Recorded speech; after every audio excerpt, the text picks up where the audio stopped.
Sa simula ng movie ay makikilala natin ang isang matandang teacher na si Joseph. Nagkaroon siya ng injury noon kaya't nakatungkod siya ngayon, at siya ay nakatira sa isang bukid kasama ang kanyang ina.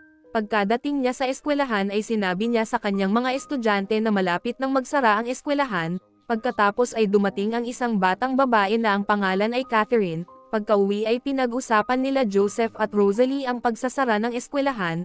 Si Rosalie ay isang balo dahil namatay na ang kanyang asawa at plano siyang pakasalan ni Joseph.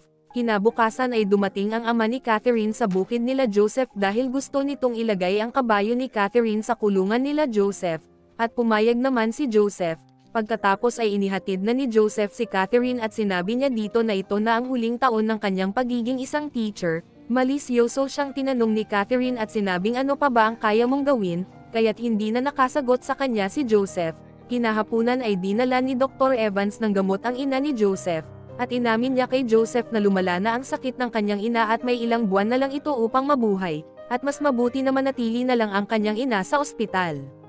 Nang sumunod na araw pagkatapos ng trabaho ay nakita niya sa kamalig si Catherine na tahimik na naghihintay sa kanya, at nang tabihan niya ito ay kumilos ito na para siyang hinahalina na gumawa ng isang bagay, ngunit agad na lumabas si Joseph dahil gusto niyang mapanghawakan ang kanyang mga prinsipyo, at pagkatapos ng ilang pagmumuni-muni ay napagtanto niya na masyado nang boring ang kanyang buhay, at hindi naman masyadong makakasama kung lalagyan niya ito ng konting kalokohan, kaya't binalikan niya ang batang babae at tinikman nila ang sarap at tamis ng buong maghapon ng magkasama.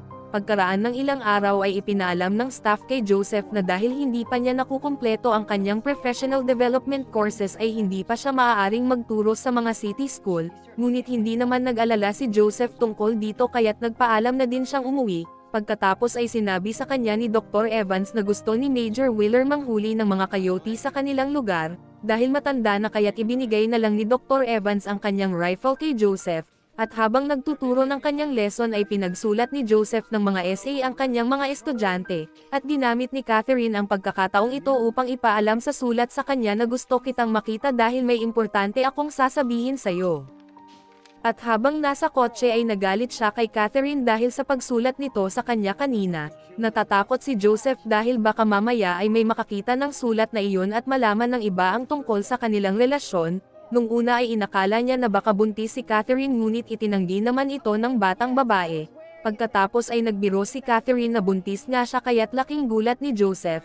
Hindi niya talaga alam kung ano ang kanyang gagawin at kung paano niya ito ipapaliwanag sa iba. Ngunit sa kabutihang palad ay isang pagbibiro lang pala talaga ito dahil hindi talaga buntis si Catherine. Isang umaga ay binigyan ni Catherine si Joseph ng isang bote ng bourbon bilang kanyang regalo. Pagkatapos ay tinanong niya ang tungkol sa ina ni Catherine, ngunit ayaw ni Catherine na pag-usapan ang kanyang nakaraan, at pagkatapos ay nakipaglaro na lang siya sa mga dayami kay Joseph.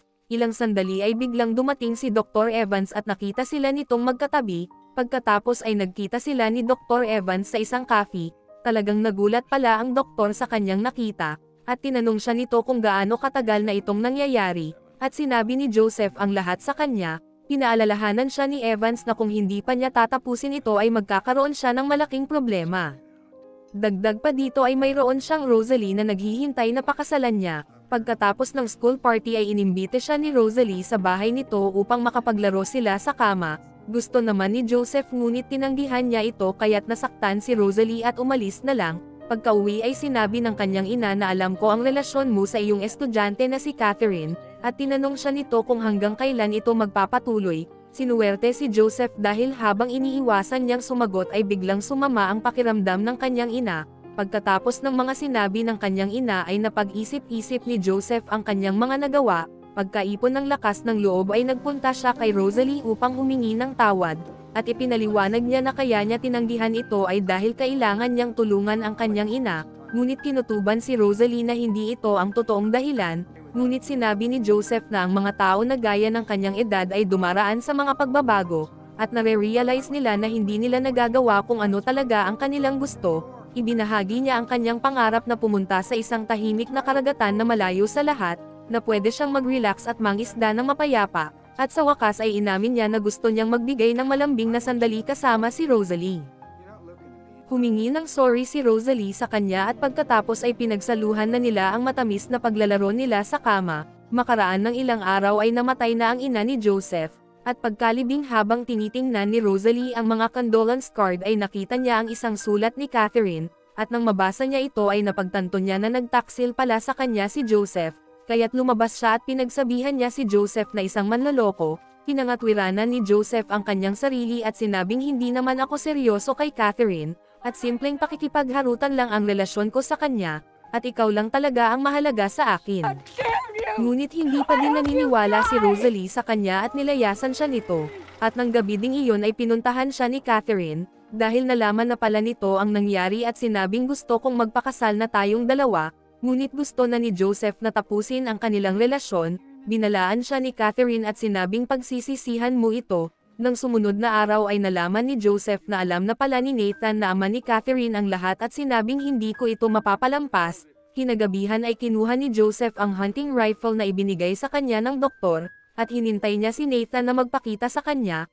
Pagkadating ni Nathan kasama ang asawa ay gusto lang makipag-usap nito sa kanya. Tinanong siya ni Nathan kung plano ba niyang pakasalan si Catherine.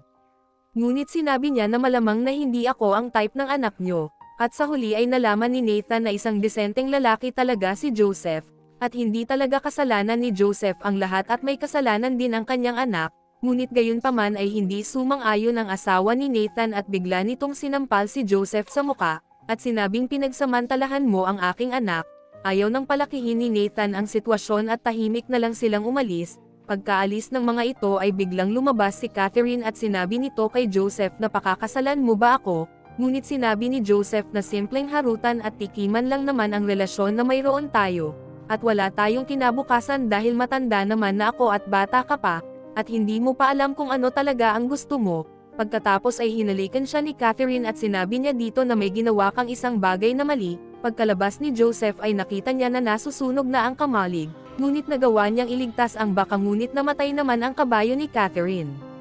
Kinabukasan ay nagdesisyon si Joseph na baguhin na ang kanyang buhay. Pagkatapos ay nakipagkasundo na siya kay Rosalie at sinabi niya dito na ikaw lang talaga ang mahal ko, at pagkatapos ay pinatawad na siya nito. At sa huli ay nagpunta na silang dalawa sa isang dagat kung saan ay nagpasya na sila na mabuhay sa natitira nilang buhay ng magkasama.